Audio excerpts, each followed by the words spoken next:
Mafia don से राजनेता बने मुख्तार अंसारी, जो कि 63 वर्ष के थे, उसकी मौत हो गई। वो यूपी के बांदा की जेल में बंद था। गुरुवार शाम उसकी तबीयत बिगड़ी और बेहोशी की हालत में हॉस्पिटल ले जाया गया। वहां डॉक्टर्स ने इलाज किया, लेकिन जान नहीं बच सकी। डॉक्टर्स का कहना है कि दिल का दौरा पड़ने से मुख्तार की मौत हुई। गैंगस्टर मुख्तार अंसारी के खिलाफ 65 केस दर्ज थे। इनमें हत्या के प्रयास, अपहरण, धोखाधड़ी, गुंडा act, arms act, gangster act, CLA act से लेकर NSA तक शामिल है।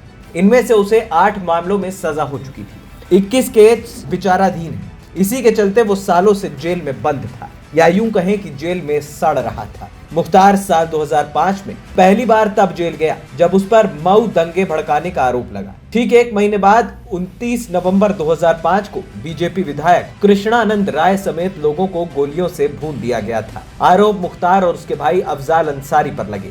इन दोनों घटनाओं के बाद से मुख्तार कभी जेल से बाहर ही नहीं आ सका। यहाँ तक कि वो 5 बार विधायक भी रहा, लेकिन जेल में ही जनता दरबार लगाकर अपनी सरकार चलाता रहा। साल 2005 में यूपी में 2 बड़ी वारदातें हुई, जिनमें मुख्तार अंसारी का नाम सामने आया, और इन घटनाओं ने हर किसी को हिला कर रख दिया। पहला मामला मऊ दंगों से जुड़ा है। वहाँ भरत मिलाप के दौरान दंगे भड़क गए। दरअसल मुख्तार का एक कथित वीडियो सामने आया था, जिसमें वो जिप्सी में अपने हथियारबंद गुर्गों के साथ दंगा प्रभावित इलाके में घूमते दिखाई दिया था। मऊ दंगे के वक्त ही मुख्तार की AK-47 के साथ खुली जीप में तस्वीर वायरल हुई थी। हालांकि उसका कहना था कि वो लोगों को समझा रहे थे। मुख्तार निर्दलीय विधायक चुने गए थे, पर सपा सरकार का बर्दाश्त हासिल था। इस मामले में मुख्तार ने 25 अक्टूबर 2005 को गाजीपुर में सरेंडर कर दिया था, जिसके बाद से वो जेल में बंद था। ठीक 1 महीने बाद 29 नवंबर को बीजेपी विधायक कृष्णानंद राय की हत्या कर दी गई। उनके साथ 6 लोग और मारे गए। हमलावरों ने 400 राउंड फायरिंग की। इस हत्याकांड में भी मुख्तार को मुख्य आरोपी बनाया गया और कहा गया कि मुख्तार ने जेल में बैठे बैठे कृष्णानंद की हत्या कर पुरानी दुश्मनी का बदला लिया है। हालांकि CBI ने मामले की जांच की और स्पेशल कोर्ट से मुख्तार बरी हो गया। कोर्ट ने गैंगस्टर मामले में दोषी पाया और 10 साल की सजा और जुर्माना सुनाया। मुख्तार अंसारी दरअसल पहली बार 1996 में मऊ सीट से बसपा विधायक चुना गया। बात 15 जुलाई 2001 की। मुख्तार का काफिला मऊ से गाजीपुर स्थित अपने पैतृक घर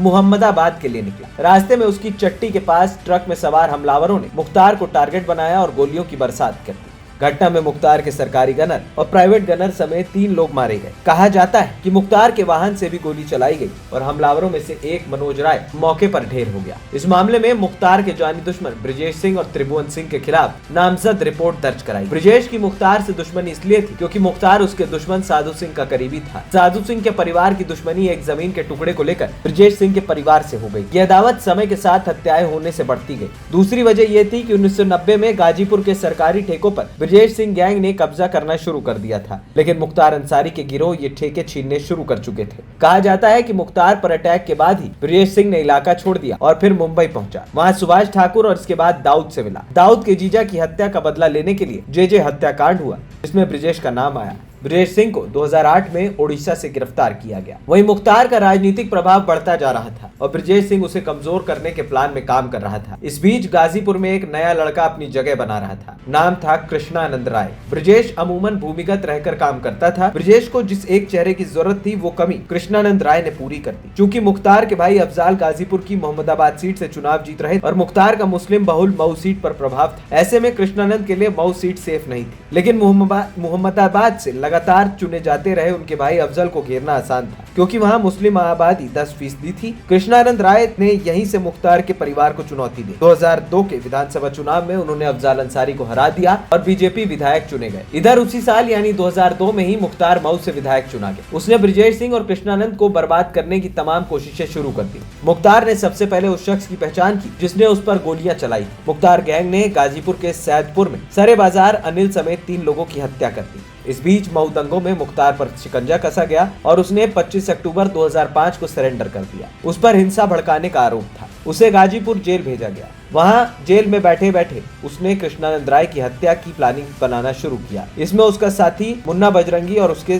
साथियों ने दिया। उधर कृष्णानंद राय बुलेट प्रूफ गाड़ी चला रहे थे। उन्हें ब्रिजेश का बैकअप था। इस बीच आरोप लगा कि मुख्तार आर्मी के एक भगौड़े से LMG खरीदने की कोशिश में लगा है। उस पर पोटा के तहत केस दर्ज करने वाले STF में डिप्टी SP शैलेंद्र सिंह ने दावा किया कि उन्होंने मुख्तार को ये कहते हुए सुना था कि कृष्णानंद राय की बुलेट प्रूफ गाड़ी सामान्य राइफल से नहीं भेजी जा सकती, इसलिए LMG का इंतजाम करना है। इसके लिए 1 करोड़ में सौदा तय हो रहा था। शैलेंद्र सिंह ने केस तो दर्ज कर LMG भी बरामद कर ली, लेकिन मुख्तार को गिरफ्तार करने की हसरत अधूरी रह गई। उन पर इतने दबाव पड़े कि उन्हें इस्तीफा देना पड़ा। उन पर मुकदमे भी लाद दिए गए। मुख्तार के जेल जाने के बाद कृष्णानंद और लापरवाह हो गए। गाये बगाए वो बिना बुलेट प्रूफ गाड़ी के भी निकल जाते। 29 नवंबर 2005 को उन्हें करीमुद्दीनपुर इलाके के सेनाड़ी गांव में एक क्रिकेट मैच का उद्घाटन करने जाना था। हल्की हल्की बारिश हो रही थी। वो बुलेट प्रूफ गाड़ी छोड़कर सामान्य गाड़ी में चले गए। इसकी मुखबिरी हो गई। शाम 4 बजे के आसपास जब वो अपने गांव गुड़ौर लौट रहे थे, तब बसनिया चट्टी पर उन्हें घेर लिया गया और AK-47 से अंधाधुंध फायरिंग की गई। करीब 400 गोलियां चलाई। कृष्णानंद समेत 7 लोग मारे गए। कृष्णानंद राय के शरीर से 67 गोलियां निकाली गई।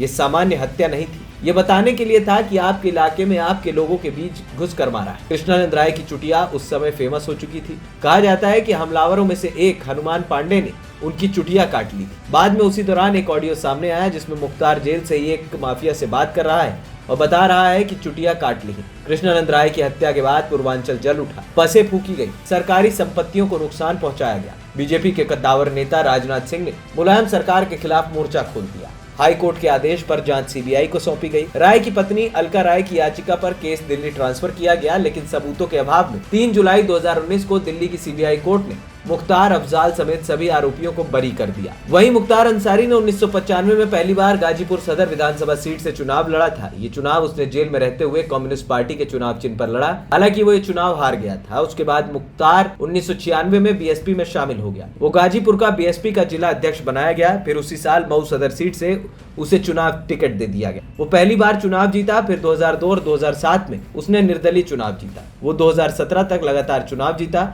मुख्तार ने अपने आखिरी 3 चुनाव जेल में रहते हुए जीते। 2022 में मुख्तार ने अपनी राजनीतिक विरासत बड़े बेटे अब्बास अंसारी को सौंप दी। ANP टाइम्स की रिपोर्ट।